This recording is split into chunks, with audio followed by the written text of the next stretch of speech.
السلام عليكم ورحمة الله وبركاته. أهلا ومرحبا بكم متابعين الكرام.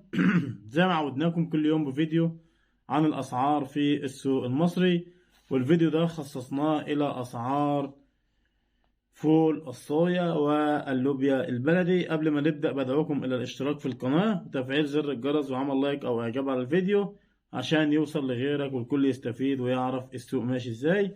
وياريت تكتبوا لنا في التعليقات وتقولوا لنا، تعرفنا بحضرتك الأول وتقول لنا أنت من محافظة إيه، وتقول لنا أسعار فول الصويا اللي هقولها لحضراتكم دي واللوبيا البلدي هي بالفعل الأسعار اللي موجودة في المكان اللي أنت فيه ولا بتختلف من مكان إلى آخر، يعني عشان نعرف السوق عامل إيه في مختلف الأماكن.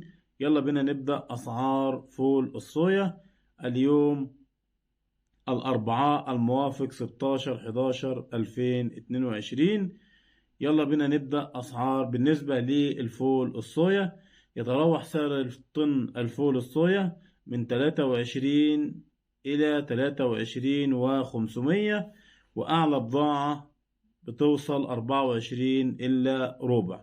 أما بالنسبة لأسعار اللوبيا البلدي فأسعار اللوبيا البلدي يتراوح سعر الطن اللوبيا البلدي من 26 ونص 26 و500 إلى 27.